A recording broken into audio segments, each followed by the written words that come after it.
Hello students, welcome again. Students, in our previous video lecture, we discussed Thomas Wyatt as the pioneer of sonnet writing in English literature who lived during the first half of the 16th century. But when you examine the second half of the 16th century, that means the whole Elizabethan age, then we come across this great name William Shakespeare as a great sonneteer. In today's video lecture, we want to understand, we want to examine Shakespeare's qualities as a great sonneteer in today's lecture.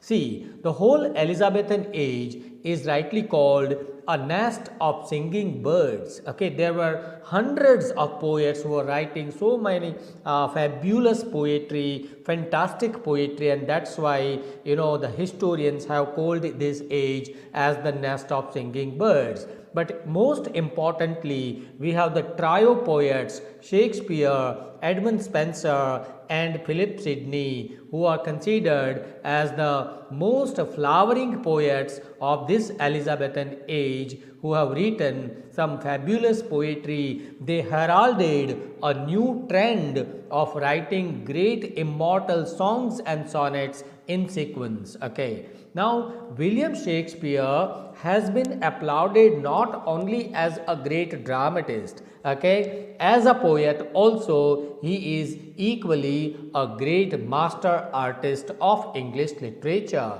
As a poet, he has written 154 sonnets from 1593 to 1596, and all these sonnets were combinedly published in 1609 in the beginning of the 17th century. Okay.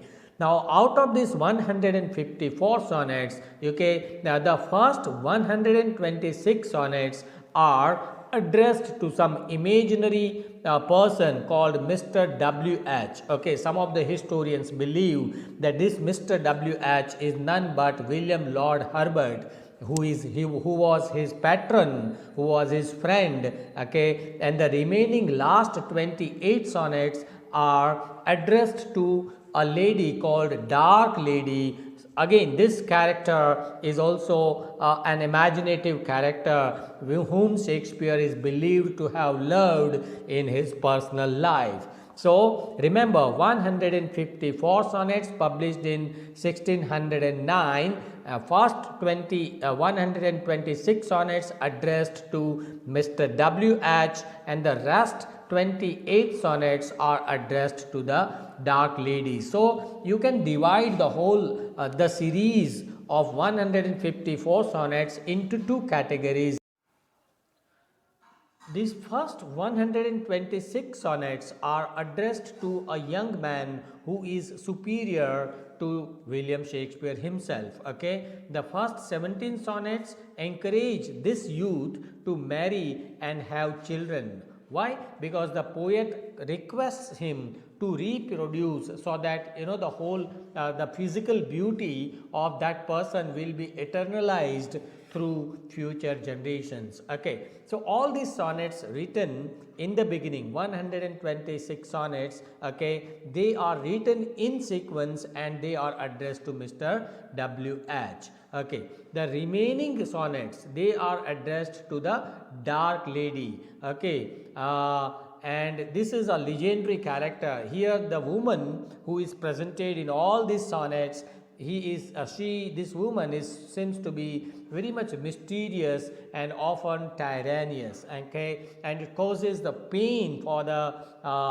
poet William Shakespeare. Many of these sonnets reflect on the paradox of fair and dark complexion of the lady. Okay, so these two groups, remember the first 126 sonnets and the remaining sonnets. Okay, now the question is, what is the structure of the Shakespearean sonnet? You know that sonnet was first of all inaugurated, it was first of all imported by Henry Howard and Thomas Wyatt from Italy, from Petrarch. Okay, but Shakespeare has molded this form to suit his own style, to suit his own language and themes. Shakespeare's sonnets are also written in 14 lines, but all these 14 lines are in iambic pentameter. Okay, and these 14 lines are divided into 4 stanzas. First 3 quatrains. Quatrain means a stanza of 4 lines. Okay, so 4 4 4, that means 12 lines, and the last stanza is a couplet of 2 lines, a stanza of 2 lines. The rhyming pattern of all Shakespearean sonnets is AB AB, that is the first stanza, CD CD the second stanza, EF EF the third stanza, and GG the fourth stanza. Okay, in the first 3 quatrains the poet presents the whole argument, the poet presents a problem. Okay, and the last couplet brings about the solution to this problem. Okay, so the problem is presented, or an argument is presented in the first 3 stanzas. The last stanza comes with a solution. Okay, this sonnet, in this sonnet the form and rhyme scheme became so much popular later on, that this sonnet was named as Shakespearean sonnet later on by other historians of English literature.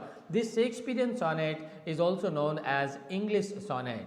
Moreover, it is important to note how beautifully, how artistically William Shakespeare has used different metaphors and images and conceits, following the tradition of Francesco Petrarch, who belonged to the Italian literature during the 14th century. Okay, see, as far as the use of metaphors and images and conceits is concerned, Shakespeare, I told you, has followed the Italian tradition of Petrarch. Okay, just like Petrarch has written a series of love sonnets to an idea, all sonnets addressed to an idealized or idolized mistress named Laura. Laura is the lady on whom Petrarch has written all his sonnets. Okay, here Petrarch has praised the beauty of that lady, her worth, her perfection, and everything about that lady,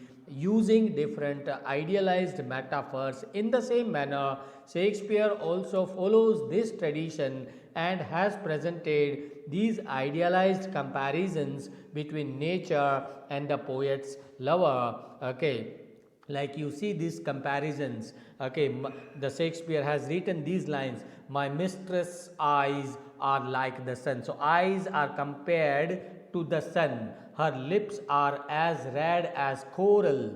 Okay, the color, lips are so red that they are as red as coral. Okay, her cheeks are the roses. Cheeks are compared to the roses. Her breasts are white as snow. Her voice is like music. So voice is compared to music.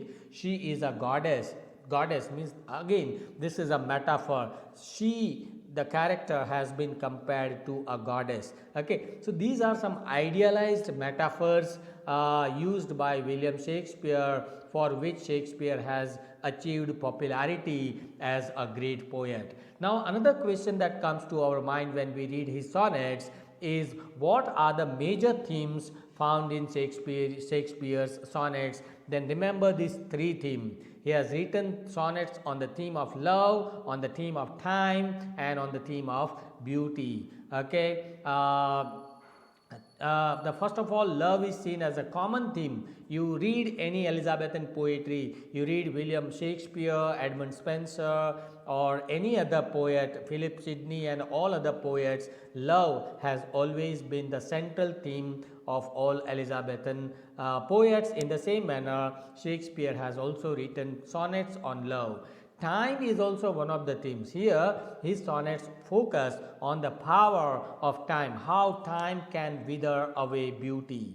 With the passage of time, the beauty of the people, the power of the people decreases. Okay, how the beauty withers away after a period of time. So this is the major theme that you see in Shakespeare's sonnets. Here, Shakespeare is demonstrating the theme of the importance of reproduction also. Regarding the theme of time, Shakespeare asserts, he gives more emphasis on the idea that only love and poetry only are the phenomena that can counter time. So he says that only love stands eternal and poetry stands eternal. Everything else will wither away. Okay, lovers will die, love will not. This is the idea presented by him in his sonnets. Another theme is beauty. Spenser, if you can compare Shakespeare with Spenser here, why? Because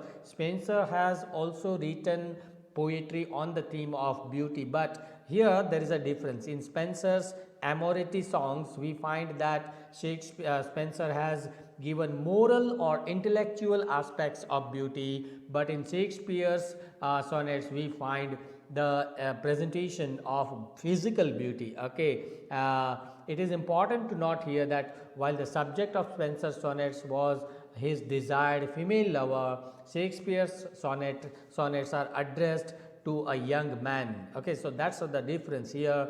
Shakespeare has talked about the physical beauty, Spenser has talked about the intellectual or moral beauty. So all in all, let me conclude this topic by saying that Shakespeare is indeed a great genius. Why? Because if you see the variety of themes, the lyrical appeal of his sonnets, the striking images, conceits and pictures, okay, the simplicity of language, the melody and music, the rhyming pattern, and all these things combined together to make his sonnets as a rich treasure house of English literature, and that makes Shakespeare an unrivaled poet of English literature. So I hope now this idea is clear to you. I hope this thing is very helpful to you. Please share this video among your friends and classmates. Thank you for watching. Thank you very much.